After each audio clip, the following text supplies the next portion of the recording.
브리핑 시작하겠습니다.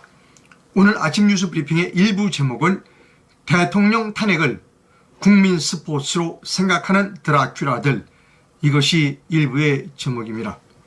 지금 시간 2022년 11월 28일 월요일 아침 7시 47분이 지나고 있습니다. 오늘 월요일이라 좀 정리해야 될 뉴스가 많았습니다. 그래서 늦게 시작했습니다. 자, 서둘러서 가겠습니다. 이 민주총이 파업을 하고 있는데요. 우려하는 사태들이 지금 계속해서 벌어지고 있습니다. 사람의 생명을 위협하는 그러한 일들이 벌어지고 있습니다.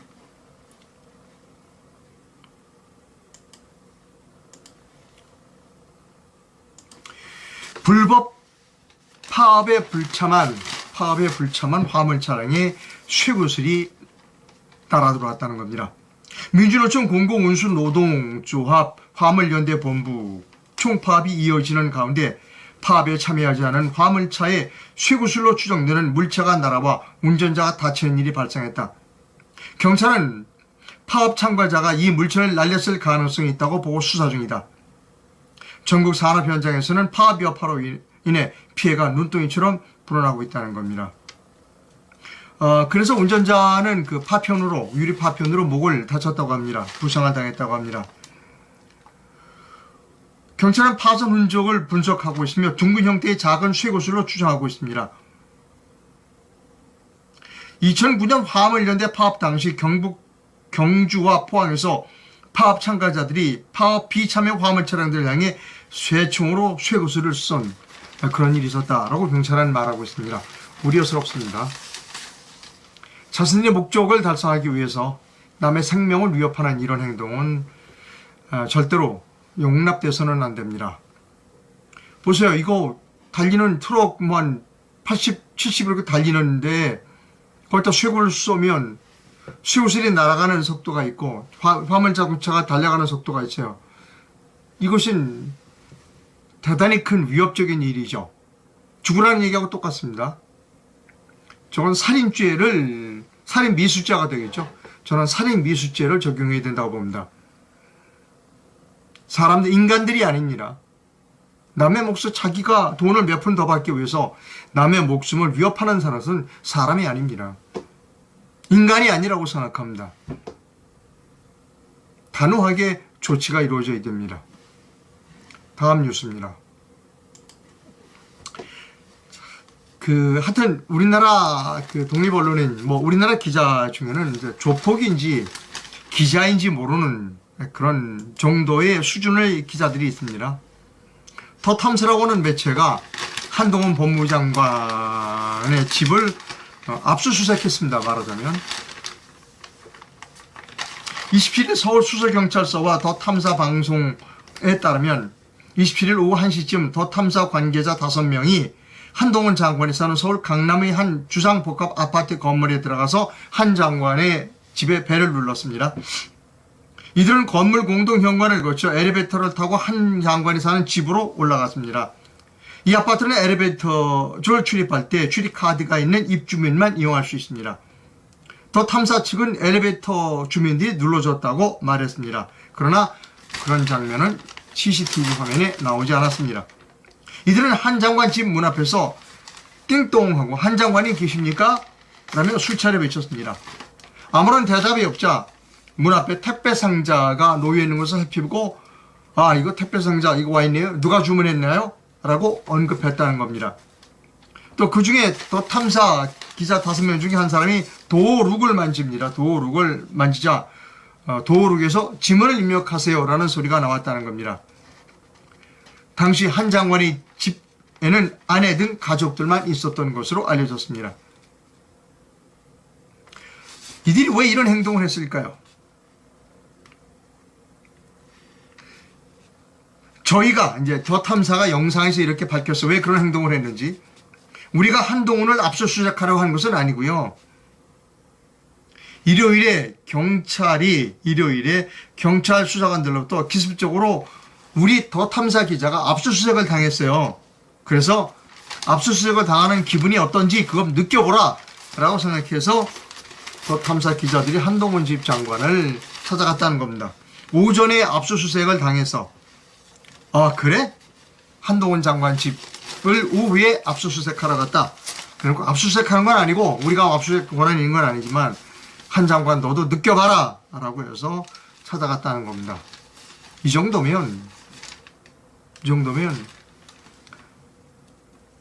폭력입니다.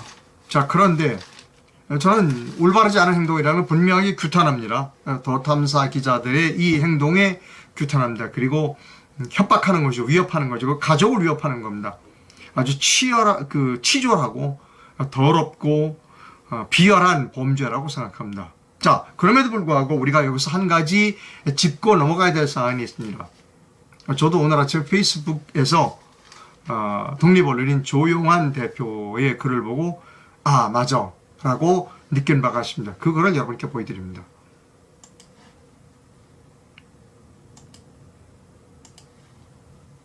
여러분 이런 시각도 있다는 것을 우리가 염두에 둘 필요가 있습니다. 조용환 독립언론인입니다. 박근혜 대통령 첫 번 미국 방문 때에 윤창중 씨가 대변인이었습니다. 그리고 거기서 무슨 성 스캔들이 있다라고 그래서 중간에 그냥 돌아왔죠. 박근혜 대통령 수행을 제대로 하지 못하고 그냥 중간에 왔습니다. 그때 기자들이 윤창중의 집에 갔습니다. 자, 윤창중 집에 기자들이 진을 칠 때는 조용하던 자들이 한동훈 집에 기자 4명이 찾아갔다고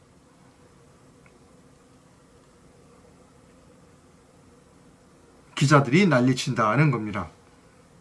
자, 여러분 분명하게 말씀드립니다. 한동훈 장관의 집에 찾아가서 협박을 한 기자들은 아주 치졸하고 옹졸하고 비열하고 그리고 아주 사악한 범죄자들이라고 생각합니다. 그럼에도 불구하고 우리가 조용환 씨의 견해를 들어보면 그때 우리가 윤창중 대변인 박근혜 대통령 정부 초대 대변인 윤창중 씨가 당한 테러, 언론 테러를 생각하지 않을 수 없습니다. 그때 윤창중 씨가 이제 미국에서 중간에서 왔어요. 밖에도 수행을 다 하지 못하고 중간에서 왔어요. 아파트에 이제 들어가 있어. 막 눈을 누르는 거야. 배를 누르고 나오라고 난리치는 겁니다. 기자들이 나와라, 윤창중이 나와라. 어떤 일이 있었는가? 귀를 이제 대고 아파트에서 귀를 대고 지금 윤창중 씨 아내가 울고 있습니다. 이런 걸 중계한 것이 중계방송한 언론이 우리나라 언론이라는 겁니다. 이러한 시각도 있다. 우리나라 언론이 더 탐사뿐만이 아니라 이런 조중동과 같은 KBS, MBC 같은 주류 언론들도 치졸하고 옹졸하고 그리고 사악한 범죄자들과 다를 것 없다라고 하는 것을 우리가 오늘 이 시점에서 확인하고 넘어가야 된다는 겁니다. 자, 다음 뉴스입니다.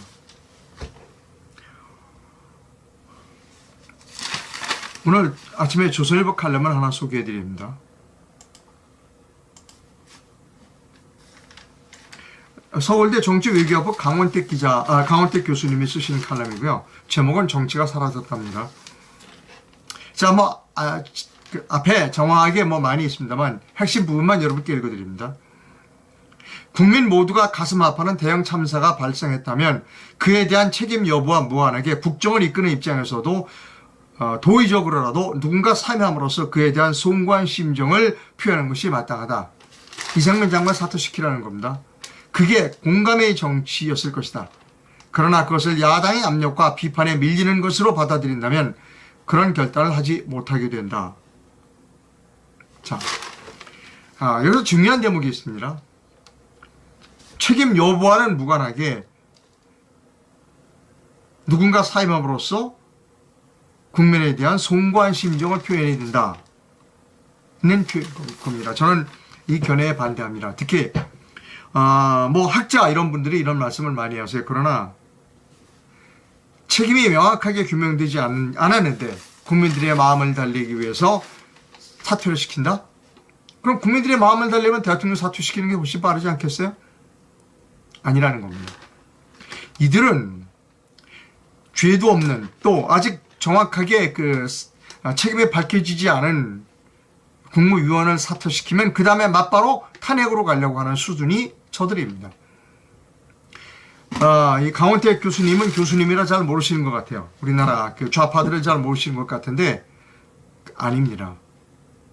그런 논리, 책임을 따지기도 전에 국민 감정을 달래기 위해서 장관을 사임시켜야 한다. 절대로 그렇게 해서는 안 된다는 겁니다. 절대로 그렇게 해서는 안 됩니다. 자,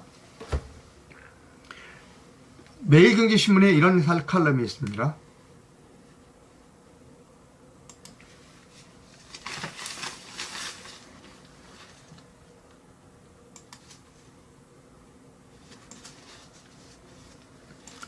민주당이 국정조사 하자고 해놓고 오늘까지 시한을 못 박았습니다. 오늘까지 이상만 행정안전부 장관을 파면하라는 겁니다. 그거 안 하면 실력 행사하겠다는 겁니다. 매일경제신문 사설입니다. 더불어민주당이 이태원 참사와 관련해 이상만 행정안전부 장관을 21일까지 오늘까지입니다. 파면하라고 윤석열 대통령에게 최후 통첩을 보냈다. 이태원 참사 국정조사 계획서가 국회를 통과한 지 하루 만에 국회 과반 의석을 가진 민주당이 이 장관 파면을 공개적으로 압박하고 나선 것이다. 박홍근 민주당 원내대표는 이렇게 말했다. 윤 대통령이 끝내 국민의 뜻을 거역한다면 국회가 직접 나서 참사의 책임을 묻겠다고 했다. 윤 대통령이 이 장관을 파면하지 않으면 해임 건의안을 발의하겠다고 의름장을 놓은 것이라는 겁니다. 그러면 뭐더러 국정조사 못하러 해요. 국정조사 하기로 합의했잖아요. 근데 그거 조사하기도 전에 장관 오늘까지 사퇴해라, 파면시켜라. 그렇지 않으면 우리가 자기들이 이 해임 건의안을 내겠다. 그럼 못하러 해요. 즉 이들의 목적은 아까도 말씀드렸습니다만 대통령 탄핵입니다. 윤석열 대통령을 탄핵시키자는 거예요.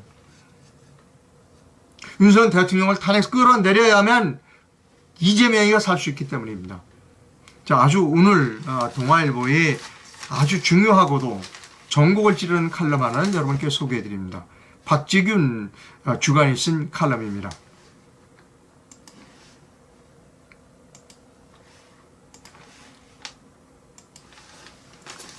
제목은 대통령 선거 불복이 국민 스포츠인가? 라는 제목입니다.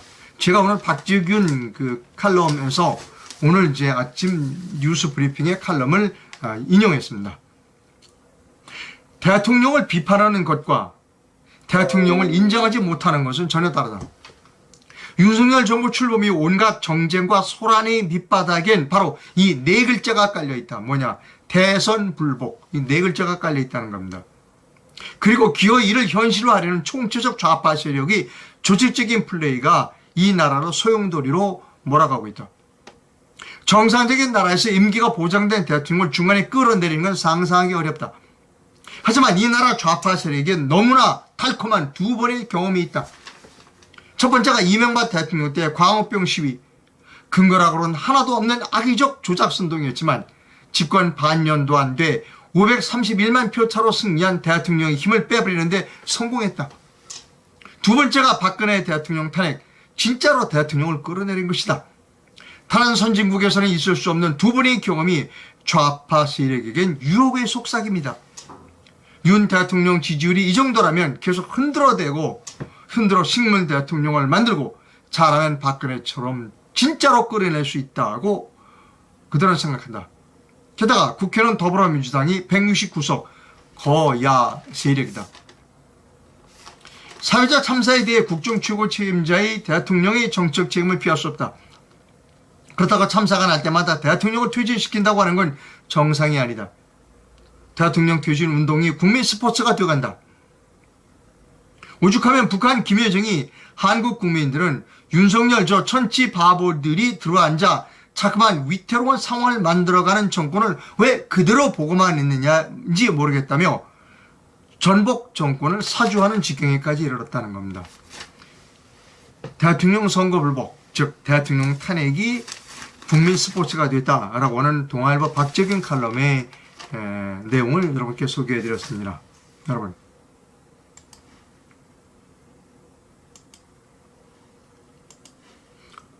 영화 드라큘라의 한 장면입니다. 좀 아침부터 좀 섬뜩하긴 합니다만 드라큘라는 이렇게 밑발이 이렇게 양쪽으로 나와 있고 날카로운 이빨로 사람의 목을 저렇게 물어서 피를 빨아먹는 게 드라큘라입니다. 그럼 영화의 한 장면입니다. 우리나라 좌파들은 피맛을 봤습니다, 여러분. 그것도 이 영화처럼 여자의 피맛을 봤습니다. 피비린내를 느끼고 피맛을 받고 피맛을 본 뒤에 딱 쫓아온 것은 권력과 돈이었습니다. 그들은 이 피맛을 잊을 수 없는 겁니다. 비릿한 피의 맛, 그 뒤에 따라오는 권력과 돈의 맛, 이거에 취해 있습니다. 지금 우리는 그 도의적 책임을 져서 국민들의 마음을 달래줘야 돼. 천만의 말씀. 밀리면 안 됩니다. 철저하게 원인 규명이 이루어져야 하고 그 원인 규명 뒤에 책임이 있어야 하는 겁니다. 드라큘라들은 원하는 게 피입니다. 우리나라에 드라큘라가 많습니다. 박근혜 대통령 때 탄핵 때 이 드라큘라들 많이 있었습니다. 단두대로 목을 자르자고 단두대 가지고 다닌 그림 보셨죠, 여러분? 사진 보셨죠? 우리는 이런 사람과 함께 한반도에서 살고 있는 DNA가 같은 한민족이라는 겁니다. 우리나라 한민족에는 드라큘라의 피가 흐르고 있다라고 말씀드려도 변명할 여지가 없습니다. 여러분, 드라큘라한테 물리지 않기를 희망해야 됩니다. 드라큘라한테 물리지 않으면 어떻게 해야 되느냐를 지금부터 여러분께 설명해 드립니다.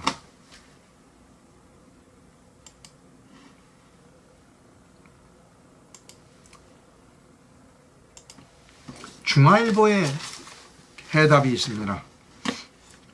중앙일보가 오늘 칼럼을 썼는데 장세정 논설위원이 이런 칼럼을 썼습니다. 대장동 첫 보도한 그 사람이 이재명 캠프에 간 총알 상상초를 규모한다라는 건데요. 대장동을 첫 보도한 사람은 메이저신문 기자가 아닙니다. 누구냐면 경기경제신문. 경기경제신문이라고 하면 주류신문이 아니네요. 경기경제신문 박종명 대표 기자가 대장동 사건을 처음으로 보도한 사람입니다. 지난 8월 30일에 대장동 의혹을 처음 보도한 경기경제신문 박종명 대표 기자에게 연락을 했습니다. 이 중앙일보 논설위원이 한번 만납시다. 한번 통합시다. 자, 당신이 아주 크게 공을 세웠잖아요. 대장동 폭로해서. 그래서 민주당 대선 후보 경선과 20대 대선 본선 과정에서 가장 뜨거웠던 의혹을 제기한 박 기자, 경기경제신문의 박종명 기자는 지금 어떤 심정을 갖고 있는가? 대장동의 실체가 처음 보도한 사람으로서 대장동의 실체가 지금 밝혀지고 있으니까 그때 처음 보도하셨죠? 특종하셨는데 지금 심정이 어떠십니까? 그리고 1년 동안 어떻게 지내셨을까? 라고 물어봤더니 이렇게 대답했습니다. 지방의 작은 인터넷 매체 기자이지만 여전히 대장동의 진실을 밝히기 위해 지금도 열심히 기사를 쓰고 있습니다.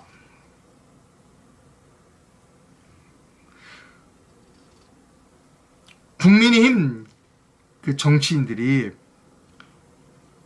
박 기자가 선거 승리의 1등 공신이다 라고 얘기를 했다는 겁니다. 선거 때. 그래 놓고는 선거가 끝나자 아는 치 않은 사람 아무도 없다 이겁니다. 바로 이거예요. 이 국민의힘이라고 하는 정당은 싸우는 건 안 해요. 싸우는 건 이 독립 언론인이나 그 다음에 국민들이 태극기 들고 싸워요. 그리고 그때는 당신들이 참 애국자 내려놓고 이제 자기들이 집권을 하거나 당선이 되면 몰라 잊어버려. 아주 오히려 배척해요. 그 사람들은. 아주 우파 국민의힘의 가장 고질적인 병이 바로 그겁니다. 좌파에서는 말합니다. 만약 좌파에서 좌파 신문 기자가 어떤 특종을 해서 윤석열 후보를 낙선시켰다. 라고 하면 지금 그 기자는, 그 이재명이가 지금 대통령이 됐다면 그 기자는 아마 지금 장관 자리 하나 하고 있을 겁니다. 그런데 우파에서는 싹 입 싹 닦고 모른 채. 왜? 그 사람들이 한 자리 차지하는 게 두려운 거야. 그럼 내 자리가 없어지는 거야. 그러니까 처음에는 당신이 대장동 폭로해줘서 우리 윤석열 후보가 당선될 수 있었습니다. 당신 1등 공신입니다. 이래놓고는 그 다음에는 몰라.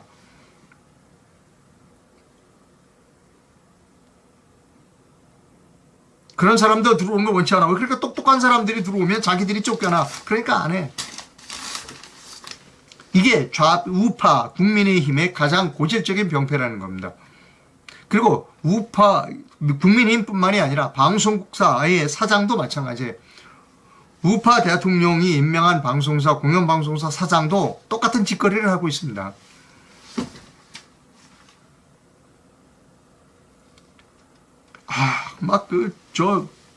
좌파 노동조합이 막 물러가라고 막 난리치고 그럴 때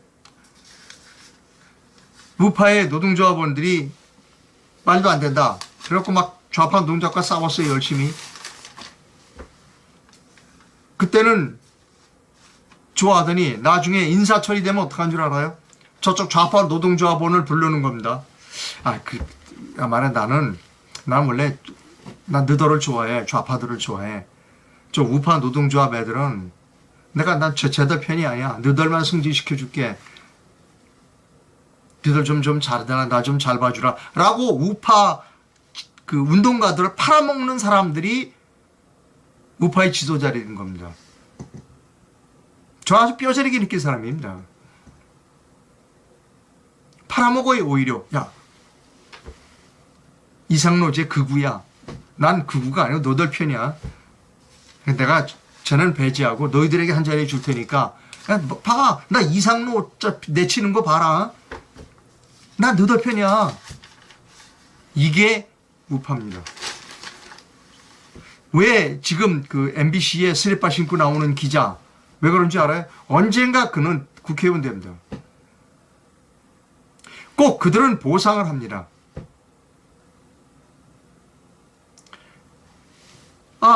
그 MBC 최성호 사장, 박성재 사장, 최성호 옛날에 해고까지 당했어요. 좌파 정부 들어서니까 사장 시켜주잖아요. 그게 좌파와 우파의 차이입니다. 그런데 우파에도 드라큘라가 있다는 겁니다. 좌파에만 드라큘라가 있는 거 아닙니다. 오히려 우파의 드라큘라가 더 잔인합니다. 다시 드라큘라 사진 보여드릴까요? 우파의 드라큘라는 누구죠? 유승민, 나경원, 김무성. 우파 드라큘라는 좌우를 가리지 않고 다 있다는 겁니다. 그들도 김무성이도 나경원이도 다 피맛을 봤다는 겁니다. 짜릿한 그리고 비릿한 피맛을 받고, 그리고 좌파들은 그 피맛을 통해서 권력과 그리고 돈 맛을 받습니다. 이제 대통령 탄핵은 국민 스포츠가 되었습니다. 대통령 탄핵을 국민 스포츠로 즐기는 나라, 이것이 지금 현재의 대한민국입니다.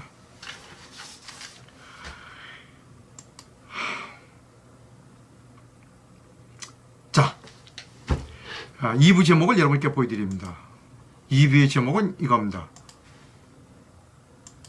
이재명이 부활할 수 있다고 생각하는 사람들, 이게 제목입니다. 우리나라에서 이재명이 이렇게 하면 당신 부활할 거야 라고 충고하는 사람들이 많이 있습니다. 그래서 2부에서는 그것을 보도해 드립니다.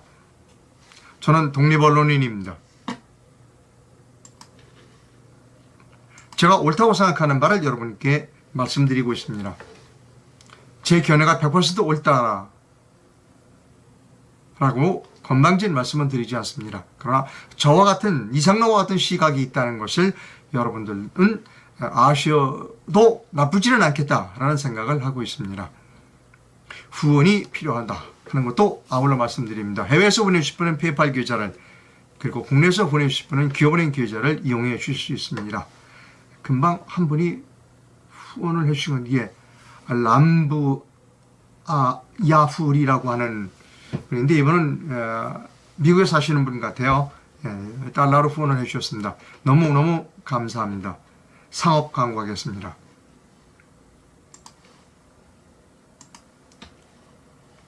저는 잠도교 숙면 매트만을 소개해드렸고, 잠도교 숙면 매트에서 몸속에 있는 정전기를 싹 순식간에 빼내는 어싱 패드를 만들었습니다. 제가 톡톡히 보고 있습니다. 저는 새벽에 일찍 일어나야 되는데, 새벽에 일찍 일어나려면 저녁 10시엔 자야 됩니다. 너무 일찍 자는데 잠이 안 오는 거예요. 그러면 고민입니다. 잠이 빨리 들어야 내가 10시에, 새벽 4시에 일어나는데, 근데 어싱 패드를 깔고 난부터는 어싱 패드에서 누르자마자 금방 잠이 듭니다. 제 침대 위에, 잠들기 숙면 매트 위에 어싱 패드를 까는 모습을 여러분께 보여드립니다. 잠도깨비 사장께서 저희 집에 오셔서 기존의 잠도깨비 매트 위에 어싱 패드를 더 깔아주셨습니다. 그리고 어싱 플러그를 콘센트에 꼽았습니다. 어싱 패드는 전기가 필요한 제품이 아닙니다. 저도 이번에 알았습니다만 가정집의 콘센트는 이미 땅과 접지가 되어 있는 상태입니다. 저는 지금 전압 측정기를 가지고 있습니다. 제 몸에 정전기가 얼마나 있는지 측정해 봅니다. 제 몸에는 지금 0.076, 0.99 이런 정도의 전압이 있습니다. 자, 어싱 패드에 제 몸을 대봅니다. 그랬더니 0.006 볼트로 뚝 떨어졌습니다. 여기서의 단위는 전압을 재는 볼트입니다. 지구의 전압은 제로입니다. 없습니다. 그렇게 어싱 패드에 제 맨몸이 닿는 순간에 즉시 제 몸속에 있는 정전기가 빠져나가는 것을 보여드린 그런 영상입니다. 하여튼 그래서 저는 아주 쉽게 잠을 듭니다. 몸에 전기가 빠져나가니까 그렇게 잠이 금방 든다는 것을 아주 실감하고 있습니다. 이건 제 경우입니다. 제 침대에 깔려있는 잠도깨 숙면 매트를 사시는 분에게는 조금 전에 보여드린 어싱 패드를 증정해 드린다고 합니다. 보여드립니다.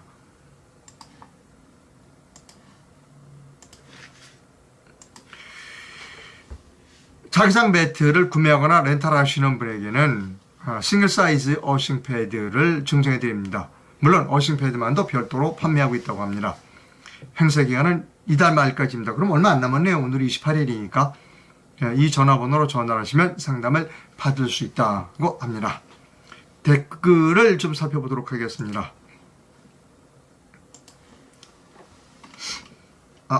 잠깐만요. 댓글을 살펴보겠습니다.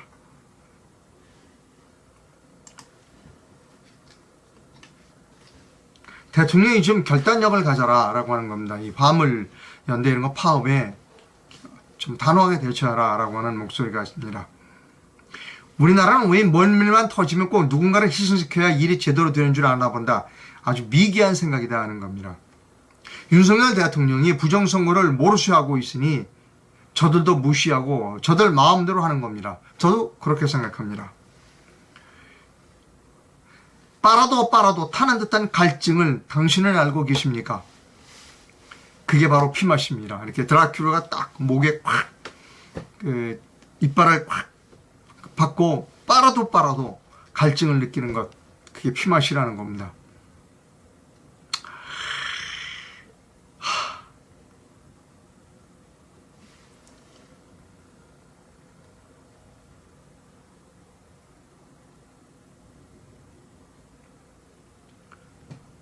국민의힘의 드라큘라는 탄핵 63적이다 라는 겁니다. 사과한 사람 하나도 없어요. 그들은 아직도 그 짜릿한 피맛을 생각하고 있는 것 같습니다. 보니까 한번 피맛 보면 이게 마약인 것 같아요. 자, 잠시 후에 2부 시작하겠습니다. 방송 시청해주신 시청자 여러분, 2부를 기다려 주시기 바랍니다.